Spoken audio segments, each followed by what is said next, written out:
Hello guys! In this video I'll be teaching how to write in cursive. Although my version of cursive writing might be a little bit different from others, this is just the version I learned. You don't need to have a fancy pen to write in cursive. I'll do a section with a normal pen and with a calligraphy pen. Calligraphy is a fancy way of saying the art of writing or an artful way of writing. Calligraphy pens are also complicated to use, so I'll be showing you guys that as well. If you're bad at art or writing in general, but you want to learn how to write in cursive, then don't worry if you're bad at cursive writing at first, because it takes a lot of practice to get good at it. It took me a year or so to get good at it, so don't worry about it if you can't write for crap after this. You'll at least be able to read cursive as well. You'll need lined paper or just paper in general, but I do recommend some normal lined paper to use for practicing and writing in cursive. You don't need the paper they make for people learning how to write in cursive. You'll probably have an easier time without it and just learning on normal paper. Capital letters are a bit harder to do than lowercase, so I'll start with the lowercase first. I'll do a comparison between normal writing and cursive so you can see the difference in some of the letters, because some of them are pretty similar, despite cursive looking so complicated. I'll be showing you guys cursive in normal pens, and then I'll go into the calligraphy pens. Lowercase a is pretty easy. You just add a small loop like this.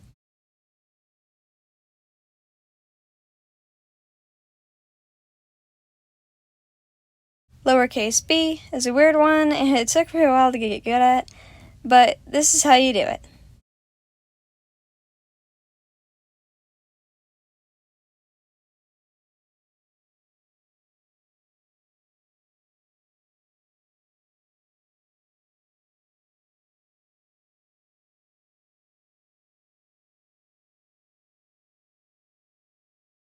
Lowercase c can have this little loop at the top, but sometimes it doesn't. Depends on preference, in my opinion, or just style. Lowercase d is a bit hard to do, especially if you want to make it look nice. So don't stress on it if it doesn't look nice at first, because it took me a while to make my Ds look nice, because they're kind of weird to write.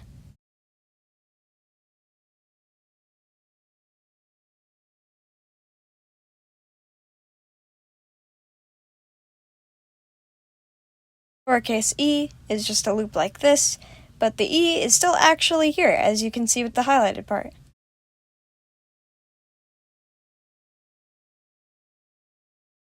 Lowercase f is weird, but here's how you do it. This might take you a couple tries to look good as well, just like how D was.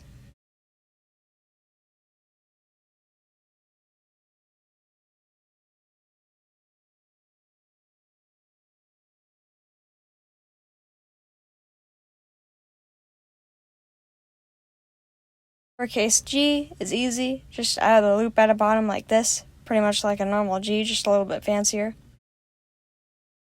Lowercase h is kind of fun, and it's one of my favorites. All you're really adding here is a loop at the top, like this.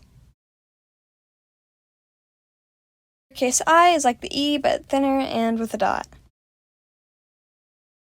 Lowercase j is like G, just with a dot. Lowercase k is hard for me to do, so I usually avoid it, but here's how you're supposed to write it.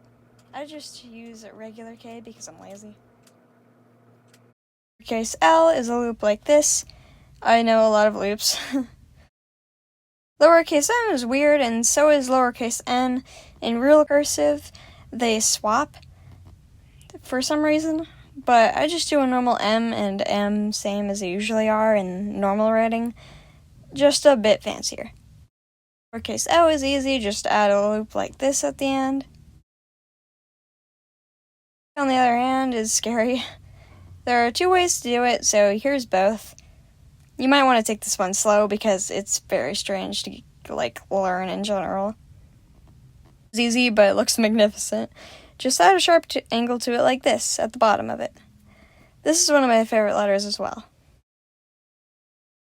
Or is this weird thing. This one should be kind of easy. You just go up like that, like a bracket. S is the weird shape that's a bit hard to get the hang of.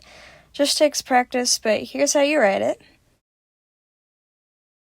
It's easy. All you do is this little loop, or this shape thing, and add a line to the middle of it.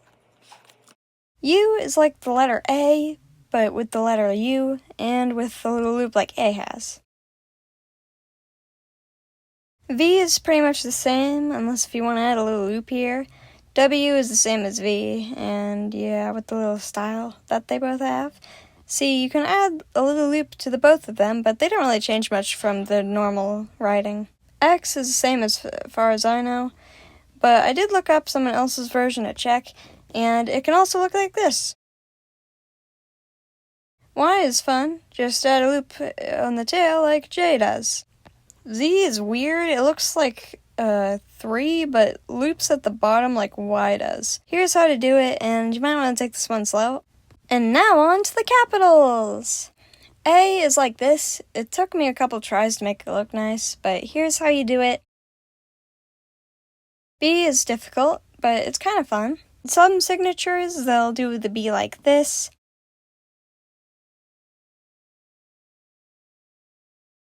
C is the same as lowercase c, but bigger.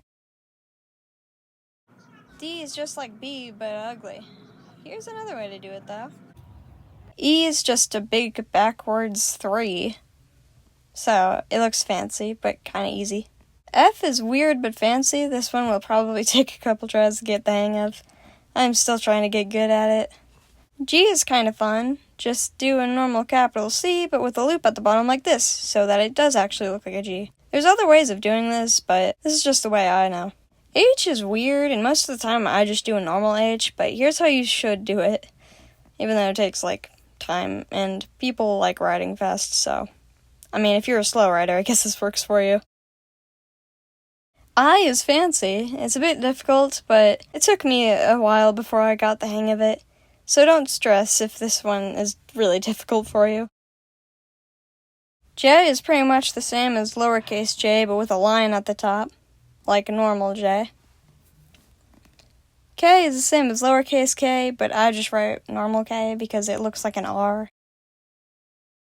L is really fancy, but I would take this one slowly. It is kind of fun once you get the hang of it. M, N, and O are the same as their lowercase letters, but bigger. P, I usually just do a normal P, but some people make it fancy. Q has 2 different versions, so here are those.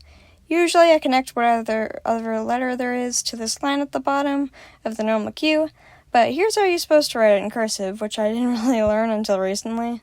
R is easy and reminds me of how cursive K looks in proper cursive. S is like lowercase s, but a bit different. You add another loop at the top, and here's the difference between the two of them. This one's gonna take a minute, huh? T is just the upside-down version of uppercase normal L like this, which I know is probably weird to visualize with the way I said it, but here it is. And here it is in the word the, so you get a better look at it. U is the same as lowercase u, so is V, and W, and X. Y is a little more fancy than lowercase, but basically the same thing. Z is a bit weird because I usually do normal uppercase Z with a little loop here, but I also found out that Z can also be written like this.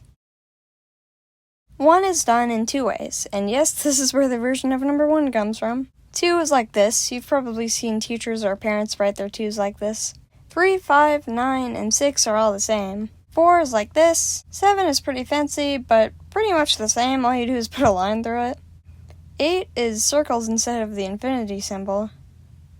0 is the same, but with a line through it. If you don't have a calligraphy pen, that's fine. This part of the video is just for those who have one lying around and have never used before. This part of the video also shows how to hold and use one of these calligraphy pens, because there are a couple steps that you need to know and mistakes that I've done. You usually want your paper or pen to be at an angle. If your pen is ripping the paper as you write, then you're holding the pen wrong or the paper is just weak. You want to hold the pen at an angle where it won't rip the paper like this. Here's a close-up of me doing that.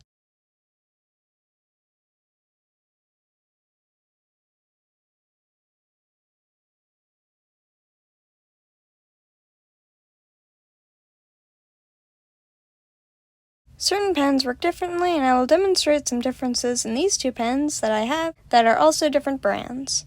There are these glass pens that are usually used in drawing videos, but I've always wanted to try them, so let me know if I should. maybe that'll become the part 2 to this video, I don't know. With any calligraphy pen, there's always a tube of ink that you put in the pen, or an ink that you have to buy. In some pens, you have to dip the pen into the ink, but I don't have any of those. There will be a marble in that cartridge that will make the ink flow into the pen whenever you put the ink cartridge into the pen.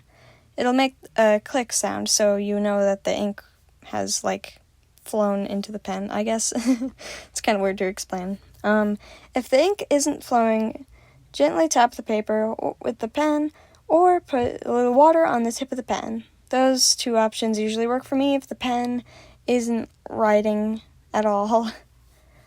If the ink goes off to the side like this on the middle part, then lightly wipe it off with a paper towel or put it under the water again. Although, be careful if you try to shake the pen, the ink could go everywhere, and that's happened to me before. You'll want to test the pen before writing. I would tap lightly on the side of the paper to check if the ink is flowing. That's what I usually do. I would also not put too much pressure on the pen while writing, which is something I've been working on for a while now because I usually press down hard when I write. So, whenever you're writing with a pen like this, you don't want to press down too hard. Once you get the hang of properly holding the pen and testing it with a few normal shapes or words, then try to do what we did with the normal pen, but with the calligraphy one. You're basically writing the same cursive style, but a bit differently because of the way you have to write with the calligraphy pen. In a way, while you're writing in cursive with the calligraphy pen, it'll kind of guide you because the calligraphy pens are made for writing in cursive, so there'll be a weird kind of pull, in a sense, while writing. These are some differences in the two pens that I have. I have two different brands of calligraphy pens, and here I'll tell you how these two are different. First off, this one is old and came in an entire set with a bunch of ink, as you can see in this very used, old box. This other one, on the other hand, came in a single box with 2 tubes of ink. Also, yes, you should most definitely try other colors of ink. It's actually really fun to try out. Anyways, with this older pen, you have to push the tube into there, causing that marble inside that cartridge I mentioned earlier to pop in the tube, and the ink will flow into the pen that way. With the other pen, it's basically the same thing, but you screw it on.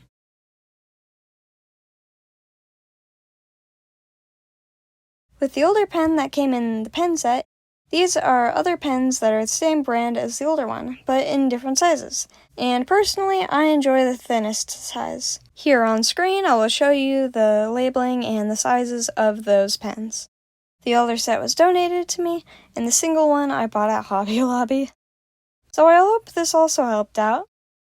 If you remember in my introduction video, I mentioned ASMR. Well, unexpectedly, today is the day for my first ASMR, since this is kind of a big video. Enjoy, and I hope I did a good job.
Credits are in the description. I've been planning this video for a while now, and I hope it was a good one.